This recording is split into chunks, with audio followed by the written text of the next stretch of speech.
भूतं माझ्याशी बोलतात हे वाक्य कल्पनाने महिनाभरात किमान 1000 वेळा शेकडोंना सांगितलं असेल. घरच्यांनी, बाहेरच्यांनी, डॉक्टरांनी, वैद्यूंनी सगळ्यांनी ऐकून घेतलं, उपाय केले, पण ती काही सांगणं थांबवत नव्हती. उलट तिची सांगण्याची अगतिकता दिवसेंदिवस वाढत चालली होती. डोळ्यासमोर मुलीचं असं खंगत जाणं पाटील कुटुंबाला बघवत नव्हतं. करता येतील असे सगळे उपाय करून झाले होते. बोलतात म्हणजे काय बोलतात, याला ठोस उत्तर नव्हतं. सुरुवात कुजबुजण्यापासून झाली. तिचा हात कलेचा होता. समोरच्या माणसाला सहजतेने कागदावर काळा पांढऱ्या रंगात रूपांतरित करायची. एक दिवस असंच काहीतरी रेखाटताना तिच्या कानात कुणीतरी कुजबुजलं. सुरुवातीला ती दचकली. आईला सांगितलं, पण हे भास आहेत म्हणून सर्वांनी दुर्लक्ष केलं. कुजबूज वाढत गेली. बराच वेळ शांतता असे, मग अचानकच कुजबूज सुरू होईल. ती कुजबूज वाढत जाऊन कल्लोळ व्हावा इतका मोठा आवाज होईल. रात्रभर डोळे सताड उघडे, जणू कुणी तिच्या पापण्या नखांनी धरून ठेवल्या आहेत. मानसोपचार तज्ज्ञाकडे तिला नेलं. तपासलं, टेस्ट केल्या. केबिनमध्ये मात्र कुजबूज बंद होती. डॉक्टर प्रचंड प्रेमळ होते. तास दीड तास ते तिच्याशी बोलले. तिचं मन जाणून घेतलं, आधार दिला.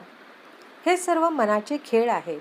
डिप्रेशनमुळे असं होतं, औषधाने बरं होईल असा दिलासा दिला. चित्रकला सोडू नकोस, स्पर्धेत भाग घे, कुठेतरी फिरून ये असे सल्ले दिले. त्यांनी औषधं दिली, पण त्याचा काही उपयोग झाला नाही. डोळे तसेच, कानातील आवाजही तसेच. तिचा त्रास प्रचंड वाढत गेला. दिवस रात्र याचा तिला पत्ता उरला नव्हता. सतत कोणीतरी भोवती असल्यासारखं, कानात कोणीतरी असंबद्ध बोलतंय हे सुरूच राहिलं. ते कोण, काय बोलतंय हे तिला समजेना. शेवटी तिला त्याची सवयच झाली. ती ऐकत राहू लागली. कधी हसायची, कधी रडायची. तासनतास कुजबूज ऐकत बसायची. जेवण सोडलं, झोप तर आधीच गेली होती. तिचं वजन अर्ध्यावर आलं. असं सुरू राहिलं तर पोरीला गमावून बसू असं पाटील साहेबांना वाटलं. त्यांनी पुन्हा प्रयत्न सुरू केले. गडचिरोलीला एक वैदू होता. झाडफूक करून देतो. जंगलातील जुने देव त्याला प्रसन्न आहेत. नेहमी त्याच्या खांद्यावर बसलेले असतात असं लोक सांगतात. तो स्वतःही तसंच सांगत असे. पाटील कुटुंबाने त्याला आणायला स्पेशल गाडी पाठवली. वैदू आला. समोर येताच महुवाचा भपकारा घरभर पसरला. घरातील बायांनी डोळ्यांचा पदर नाकाला लावला. वैदूला खोली दाखवली गेली. खोलीत येताच त्याने सभोवताल नजर फिरवली. कल्पनाकडे बघितलं.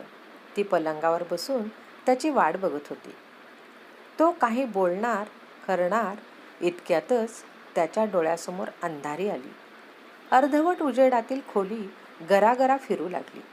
सोबतच उलटीची प्रचंड उबळ आली. तो बाहेर धावत आला आणि भडाभडा ओकला. 3-4 गडवे पाणी पिऊन लांब श्वास घेतल्यावर त्याने निर्वाणीचे हात जोडले. स्पेशल कारने गडचिरोलीवरून आलेला वैदू मात्र परत एसटीने गेला. हे जे झालं ते मोहाची दारू होती की खरंच काहीतरी बाहेरचं भयंकर आहे? पाटील कुटुंब गोंधळून गेले. पैशाचा प्रश्न नव्हता, पण उपाय संपले होते. आता काय करायचं हा प्रश्न भला मोठा राहिला. इतक्यात बवाल झाला. आंघोळ घालायला गेलेली केअरटेकर धावत बाहेर आली. सदानंद, सदानंद. कोण सदानंद? नवरा आहे का तुझा? पाटील साहेब खेकसले. नाही हो साहेब, माझ्या नवऱ्याचं नाव प्रमोद आहे. मग सदानंद कोण आहे? आता पाटील साहेब खरंच चिडले. अहो साहेब, तिथे लिहिलं आहे सदानंद देशमुख. चला दाखवते. पाटील साहेब आणि पाटलीनबाई खोलीत धावले. कल्पना नेहमीप्रमाणे पलंगावर निर्विकार बसलेली होती. त्यांनी सभोवताल पाहिलं.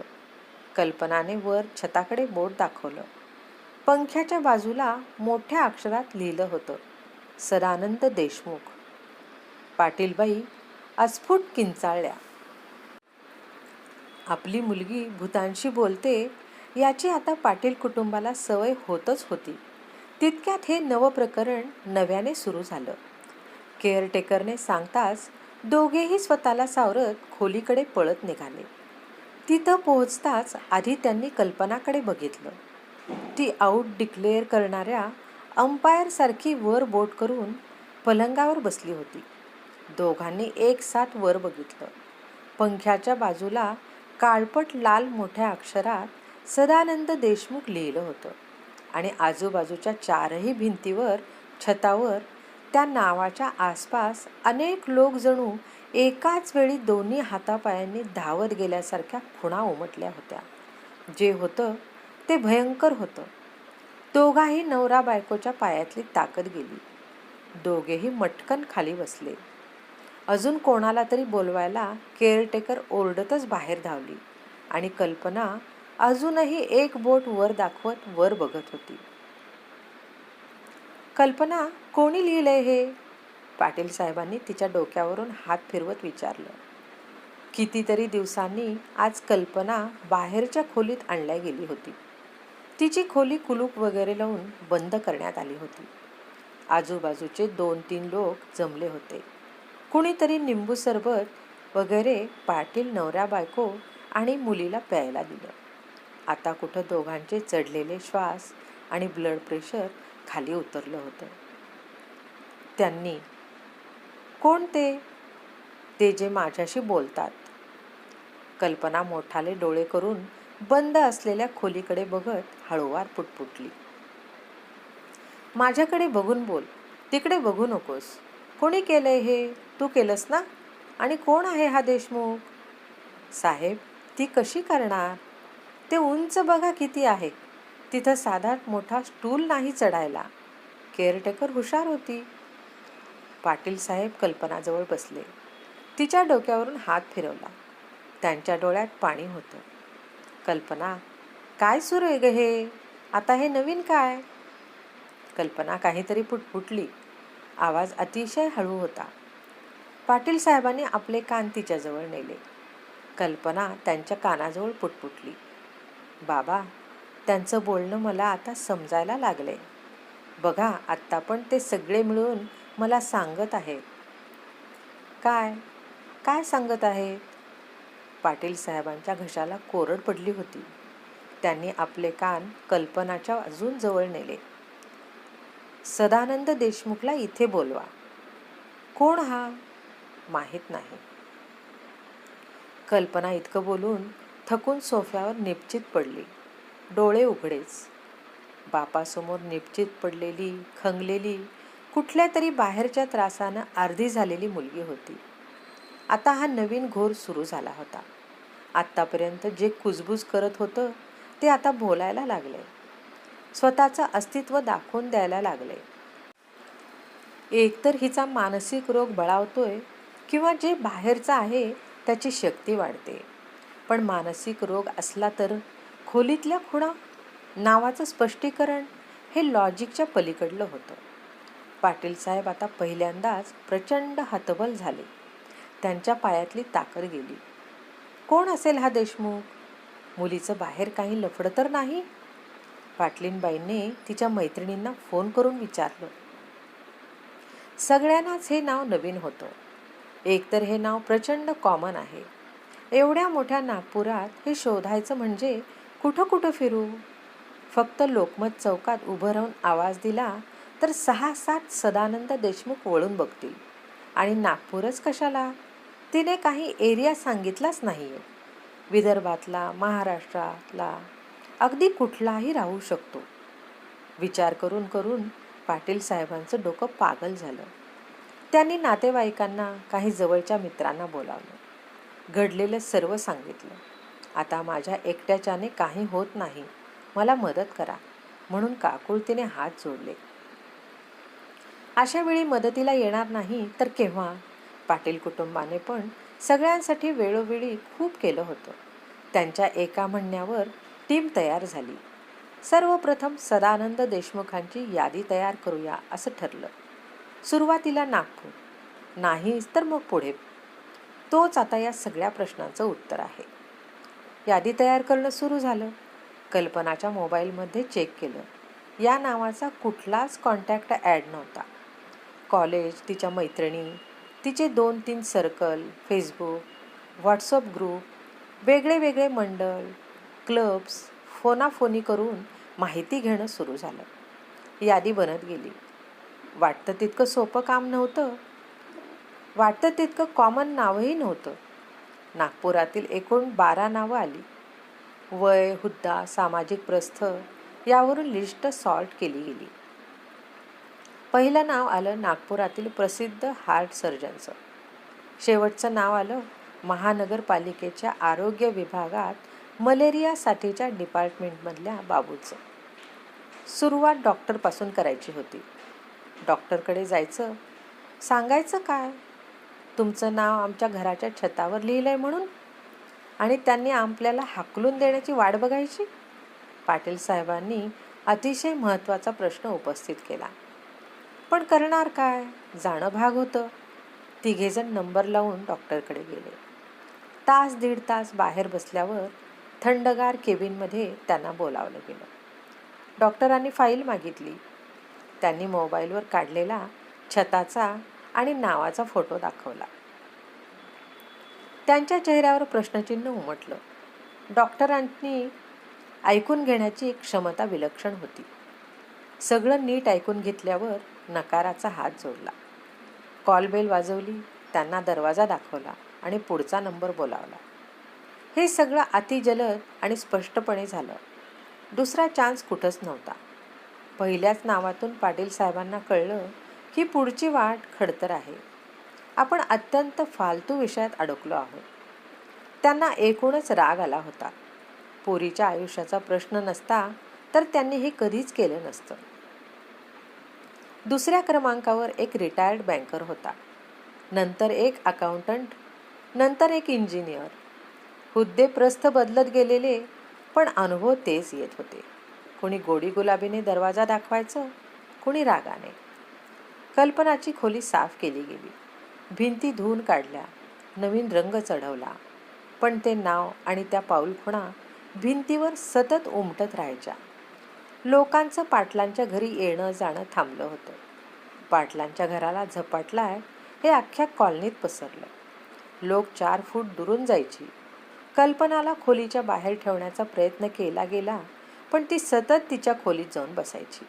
घर सोडायचा विचार पाटलांच्या मनात आला, पण हे सगळं थांबेल कशावरून? आणि इतक्या नाजूक अवस्थेत मुलीला कुठे घेऊन जाणार? त्यात सगळ्या सदानंद देशमुखांची भेटी अजून व्हायच्या होत्या. सगळाच प्रश्न होता. आणि एके दिवशी संध्याकाळी पाटील साहेब चहा पित असताना त्यांच्या घरासमोर एक जागोजागी गंजलेली जुनी बजाज यमेटी येऊन थांबली.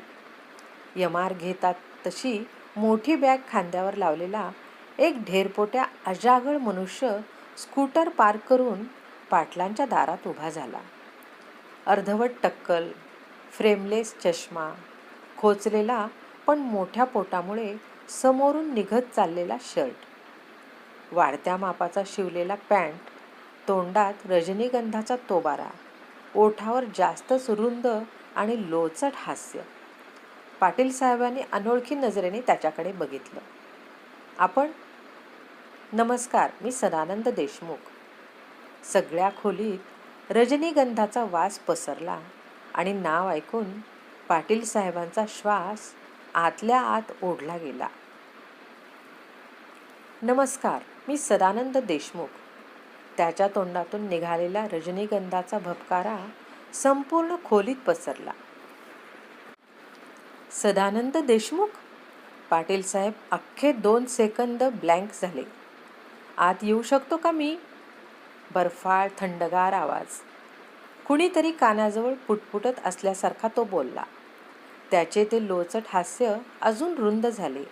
हाताचा नमस्कार अधिक ताठ झाला. पाटील साहेबांनी त्यांना आत घेतलं. देशमुखांनी आपले घासून घासून गेलेले बूट बाहेर काढले. भली मोठी बॅग आणि तितकंच मोठं पोट सावरत आत येऊन सोफ्यावर बसले. खिशातून एक लहान कंगवा काढला. हेल्मेटने विस्कटलेले केस सरळ रेषेत केले. कंगवा खिशात ठेवून रुमाल घेतला. चेहरा नीट पुसून काढला. पाटील बारकाईने त्याची ही सगळी कवायत बघत होते. देशमुखने नजर ओळखली. खूप शोधलं साहेब तुम्हाला आणि तुमच्या मुलीला. जंग जंग पछाडलं. शेवटी आज इथं येऊन पोचलो. रुमाल खिशात ठेवत तो बोलला. तोच थंडगार आवाज. असला आवाज पाटील साहेबांनी आयुष्यात पहिल्यांदाच ऐकला होता. कानामधून थेट रक्तात शिरून रक्त गोठवणारा. तेवढ्यात त्यांना लक्षात आलं की आपण एक शब्दही बोललेलो नाहीये.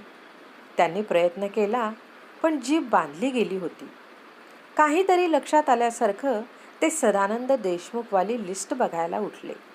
टेबलवर पेपरवर ठेवलेली ती लिस्ट उचलली. नाही, मी तुमच्या यादीत नाही. खरं तर मी कुठल्याच यादीत नाही. त्यामुळे तुम्ही माझ्यापर्यंत पोहोचू शकणारच नव्हता. मलाच पोहोचायचं होतं, पण यावेळी माहीत नाही कसा शोधायला उशीर झाला.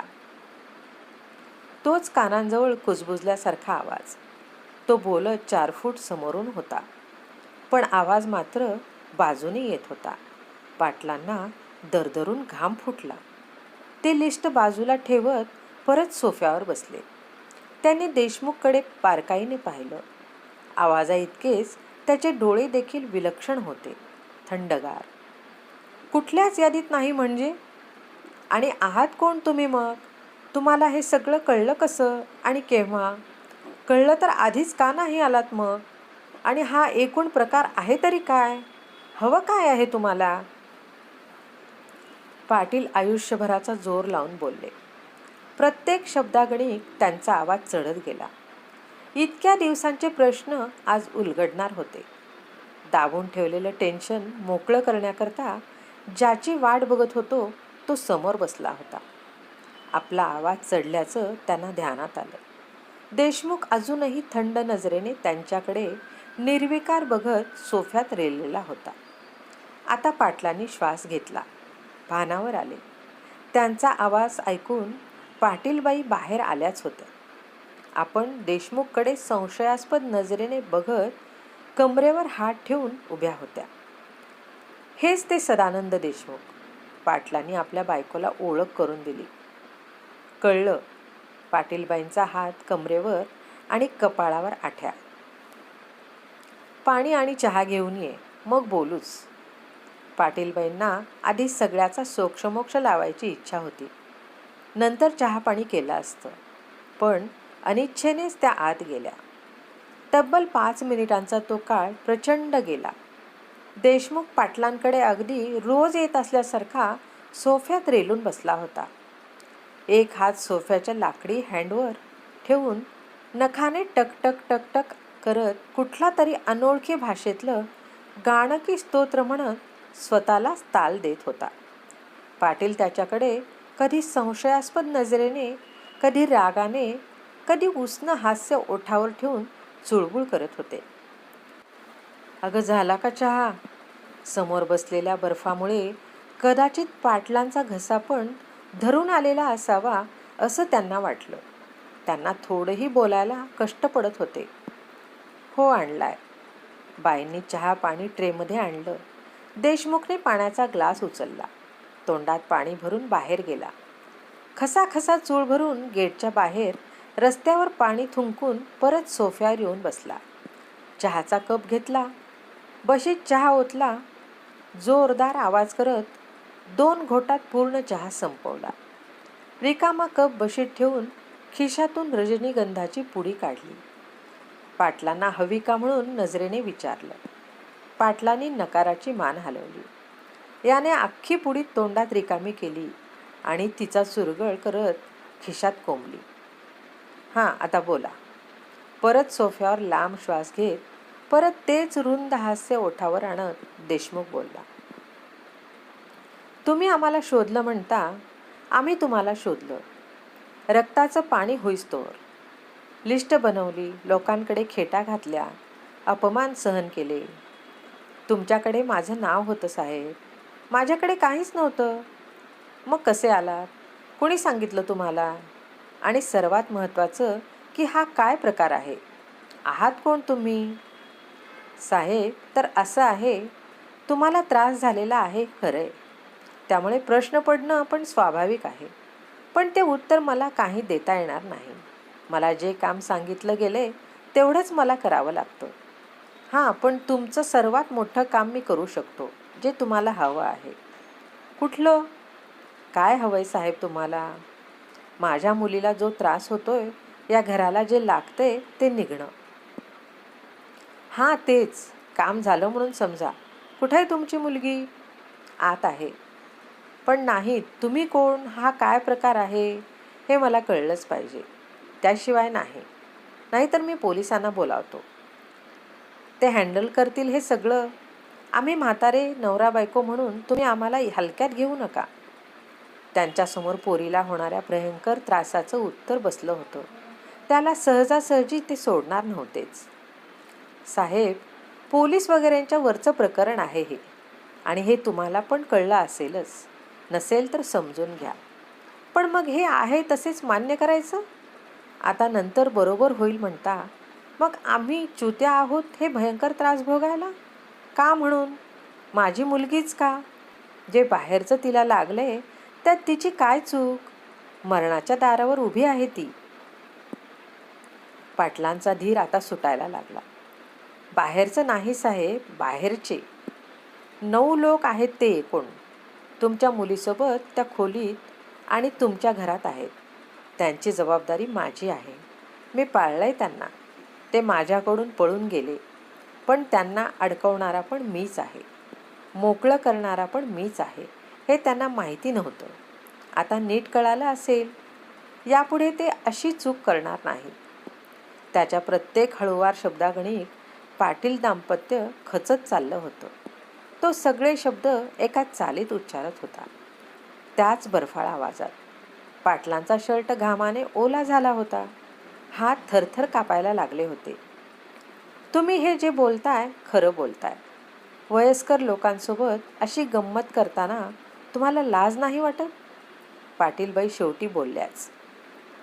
सरानंद देशमुखने आपली थंड नजर बाईंकडे वळवली. हे जे तुमच्या घरात घडलं ते तुम्हाला गंमत वाटते? पण माझीच मुलगी का म्हणून? पाटील, ती एक निमित्त बनली. पण का? प्रवासात निघाल्यावर बाथरूमला जाताना आपण काय झाडाचा प्रकार बघतो का पाटील साहेब? मला सुबाबुळच हवी, चिंचच हवी, कडुनिंबच हवं. जे सोयीचं असतं ते आपण निवडतो. त्याच प्रकारे त्यांनी तुमच्या मुलीला निवडलं. त्यांना माझ्यापासून सुटका हवी होती. पण माझ्यापासून सुटका अजून 300 वर्षे तरी नाही हे ते विसरले असावेत. पाटील साहेब सुन्न पडले होते. म्हणजे तुम्ही पाळता आत्म्यांना? हो. कोणासाठी? खूप लोकांसाठी. अनेकांचे अनेक काम असतात. या जगात सगळंच आपल्या माहितीच्या आवाक्यात आलेलं आहे असं तुम्ही लोक चुकीचं समजता. तुम्ही 300 वर्षे जगणार आहात? पाटीलबाईंना अजूनही सगळी ही गंमतच वाटत होती. अजून तरी माहीत नाही, पण जगेन असं वाटतंय. मालक ठरवतील ते. कोण मालक? जसे तुमचे देव तसे आमचे मालक. पण नाव वगैरे? त्यांचं नाव घेण्याची आपली लायकी नाही. हे सगळं किती लोकांना माहिती आहे? थोडेच लोक. पूर्ण पृथ्वीवर अगदी 30-35. आणि आता आम्हाला. छे छे, मी इथून निघाल्यावर तुम्ही हे सगळं विसरून जाणार आहात. आणखीन काही? मला आणखीन बाहेर भरपूर कामं आहेत. तुमचाही वेळ वाया जातोय. तुमच्या मुलीसोबत भेट करून द्या मला. जे सुरू होतं ते अतार्किक होतं. पण पाटील साहेब उठले. त्यांनी आतल्या खोलीकडे बोट दाखवलं. देशमुखने त्याची अवजड बॅग उचलली. बॅग उचलताच एक वेगळाच खरखरीत आवाज बॅगमधून आला. जणू आतून शेकडो नखत चामड्यावर ओरखडे उमटवत आहेत. पाटील आणि देशमुख खोलीजवळ आले. बाई त्यांच्या मागे उभ्या होत्या. देशमुखाने आपली बॅग रूमच्या बाहेर ठेवली आणि रूममध्ये प्रवेश केला. प्रवेश करताच जणू चाहू बाजूंनी मोठाले पंख सोडावेत अशी हवा सुटली. सदानंदचे व्यवस्थित बसवलेले केस अस्ताव्यस्त झाले. आलोय मी, शांत बसा. हवेचा गदारोळ शांत झाला. देशमुखाने आपली नजर कल्पनावर स्थिरावली. जणू तिला ठाऊक होतं तो येणार आहे. पाटील नवरा बायकोंना आपल्या मुलीची ही नजर अनोळखी होती. हे सगळे तुमची वाट बघत होते. कल्पना अवतीभोवती बघत सदानंदला म्हणाली, जणू तिला ते सगळे दिसत असावेत. ते तुझ्याशी बोलतात?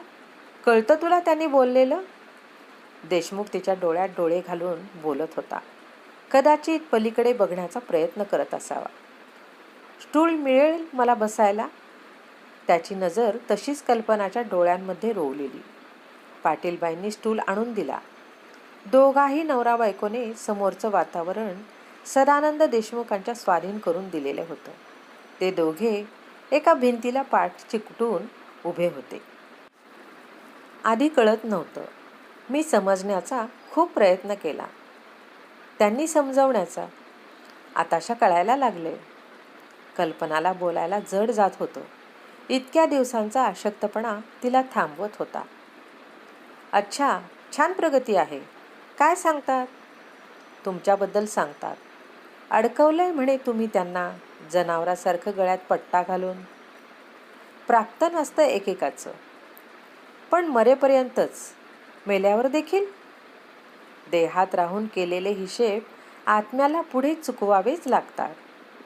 पण तुम्ही कोण तो हिशोब बघणारे? मी माझ्या सोयीसाठी वापर करून घेतो त्यांचा. लोकांना घरात एकटं वाटतं, सहवास हवा असतो, म्हणून गळ्यात पट्टे बांधून कुत्रे मांजरी पिंजऱ्यात पक्षी पाळतातच ना. त्यात आपलाच स्वार्थ असतो. यात माझा स्वार्थ आहे. मग तुमचं प्राक्तन? ते माझे मालक बघून घेतील. त्यांच्या हिशोबावर माझा विश्वास आहे.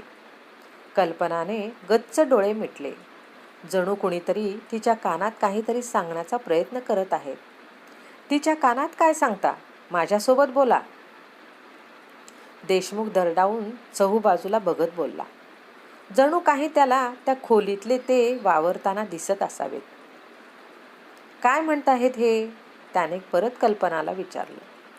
तुझा मालकही तुझ्यासारखाच हरामखोर आहे. कल्पनाच्या आवाजात शिसारी होती. देशमुख जोरदार आवाज करत जागेवरून उठला. कल्पनाचे केस पकडले आणि तिला जमिनीवर फेकलं. तोंडाने मघाचेच मंत्र तितक्याच शांततेने गुणगुणत तो परत शांतपणे स्टूलवर बसला. एक पाय दुसऱ्या पायावर ठेवून गुडघ्यावर बोटाने ताल घेतला. पाटील नवरा बायको दोघेही भिंतीवर थिजले होते, कुणीतरी जख्ख पकडून ठेवल्यासारखं. त्या दोघांना कल्पनाला सावरायलाही जाता आलं नाही. दोघंही मुलीसाठी कळवळून ओरडले. तू त्यांच्या बोलण्यात वाहवत जाऊ नकोस. त्यांना माझ्याचकडे यायचं आहे. पण तुझ्याकडे अजून तुझ्या हक्काचा देह आहे. चांगलं सुंदर आयुष्य आहे. म्हातारे आईबाप आहेत. त्यांची काळजी कर. सदानंद देशमुख इतकं होऊनही कमालीचा थंड बसला होता. बोटांनी घेतलेला पायावरचा ताल तसाच. कल्पना सावरून बसली. तिचं खालचं ओठ फुटलं होतं. तुम्ही मुकाट्याने चालणार आहात की दुसरा मार्ग वापरावा लागेल? देशमुख भिंतीवर बघत म्हणाला. पायांवरचा ठेका वाढला होता. बोट गरागरा फिरत होती. तुझ्या मालकाला तू इथं येण्यापूर्वीच सांगायला हवं होतंस की तुझी ही शेवटची व्हिजिट आहे. कल्पना अत्यंत चपळाईने उठत बोलली आणि सदानंदला काही समजण्याआधीच आईबाबांचे हात पकडून ती बाहेर आली आणि देशमुखची ती भली मोठी बॅग उचलायला कल्पना खाली वाकली. बॅगेतून तोच प्रचंड खरखरीत आवाज, हजारो लोक नखांनी खरवडत असल्यासारखा. बॅग खूप अवजड होती. आतून लोळा गोळा होऊन काहीतरी हलत होतं. मला मदत करा, बॅग आत फेकायची आहे, म्हणत तिने बाबांना आवाज दिला. तोवर सदानंद दरवाजाकडे धावायला लागला.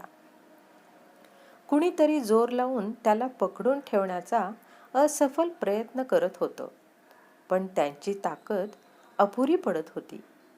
सदानंदचे मंत्र वाढत गेले. आवाज वाढत गेला. खोलीतला प्रकाश बदलत गेला. खोलीत वादळासारखी परिस्थिती तयार झाली. मला बॅग आत फेकायला मदत करा, कल्पना परत ओरडली. पाटील साहेब होणाऱ्या प्रकाराने भांबावले होते, थिजले होते.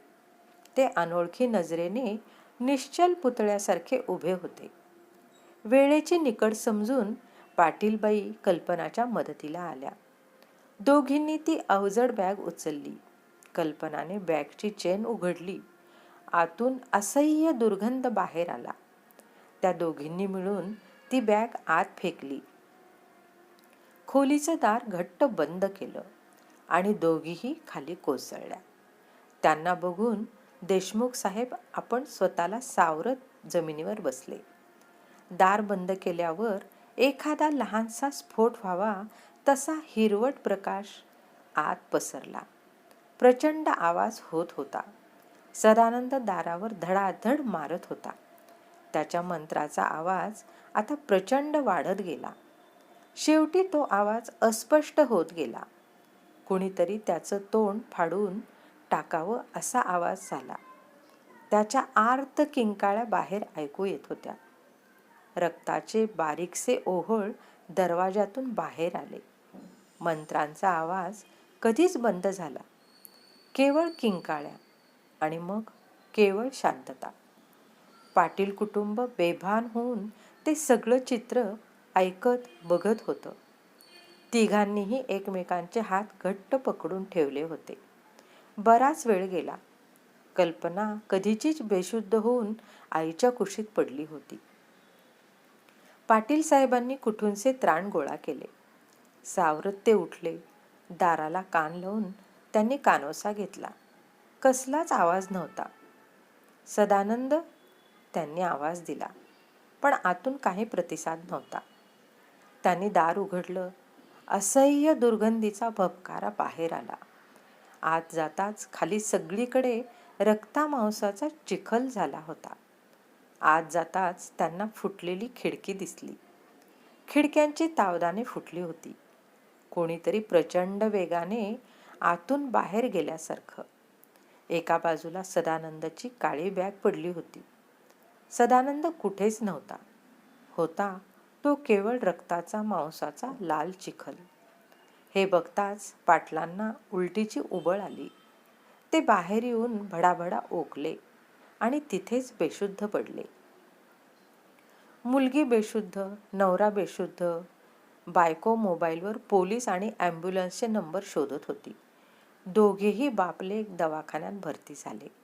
पाटीलबाईंनी शेवटी खूपच धीराने घेतलं. पोलीस येऊन गेले. रक्ताचे आणि मांसाचे सॅम्पल लॅबमध्ये पाठवले गेले. हे ह्युमन सॅम्पल नाहीत असा रिपोर्ट आला. पोलिसांनी कयास बांधला. पाटील कुटुंब विमनस्क आहे. मुलीच्या डोक्यात खूप दिवसांपासून फरक पडलेला. काळ्या जादूचा वगैरे प्रयत्न केला गेला असावा. थोडीशी दटावणी करून केस क्लोज केली गेली. बापलेक दवाखान्यातून सुट्टीवर घरी आले. त्या खोलीत जाण्याची कल्पनाची परत हिंमत झाली नाही. पाटीलबाईंनी माणसं लावून खोली साफसफाई करून घेतली होतीच, पण तिघही हॉलमध्येच बसून राहिले. काय झालं कल्पना नेमकं? पाटलांनी मुलीला विचारलं. उत्तर तिच्याचकडून मिळणार होतं. कल्पनाला पण हे सांगायचं होतंच. ती बोलायला लागली. ते जे माझ्याशी बोलत होते ते त्याच्या तावडीतून पळून आले. त्यांच्यावर प्रचंड अत्याचार होत होता. त्यांना मुक्ती मिळू न देता त्यांचा अनेक कामासाठी वापर करणारी ही टोळी आहे. इथं आलेले 9 आणि त्याच्या बॅगेतले शेकडो यांनी सदानंदपासून सुटकेचा प्लॅन बनवला. जे काल घडलं ते सगळं प्लॅन केलं गेलं होतं. त्यासाठी अनेक वर्षांची तयारी होती. कुणीतरी माध्यम हवं होतं. त्यासाठी त्यांना मी मिळाले. मग आता? पाटलांनी विचारलं. ते आता त्यांच्या मुक्तीच्या मार्गावर लागले आहेत. जर परत त्यांना अडकवण्यात नाही आलं तर कदाचित ते त्यांच्या इप्सित ठिकाणी पोहोचतील देखील. कल्पना शून्यात बघत बोलली. त्यानंतर तिघांचं आयुष्य पूर्वीसारखं कधीच राहिलं नाही. गावातले लोक अजूनही त्या घराला आणि त्या तिघांना झपाटलेले समजत राहिले. त्यांच्या नजरेतलं 4 फुटांचं अंतर काही कमी झालं नाही. सदानंदने सांगितल्याप्रमाणे कोणाच्याही स्मृती पुसल्या गेल्या नव्हत्या. उलट जे घडलं ते तिघांच्याही स्मृतीपटलावर कायमस्वरूपी कोरलं गेलं. त्याची जुनी स्कूटर कितीतरी दिवस घरासमोर उभी होती, पण एके दिवशी अचानक ती गायब झाली. त्याची भली मोठी बॅग मात्र तशीच पडली होती. अखेर पाटीलबाईंनी ती घराबाहेर नेऊन जाळून टाकली. आत काय आहे हे पाहण्याचं धाडस त्यांच्यात नव्हतं. कल्पनानं स्वतःला परत चित्रकलेत रमवायचा प्रयत्न केला, पण मनाच्या एका कोपऱ्यात सतत एक भीती कुरतडत होती. तो प्रसंग जर उलट झाला असेल तर? जो लाल मांसाचा चिखल होता तो त्या बॅगेतला असेल आणि खिडकी तोडून पळून गेलेला सदानंद असेल तर? सदानंद परत येईल? रसिक श्रोते हो, ही कथा तुम्हाला आवडली असेल तर लाईक करा, शेअर करा, सबस्क्राईब करा आणि एक गोड कमेंट द्यायला विसरू नका. जय श्रीराम.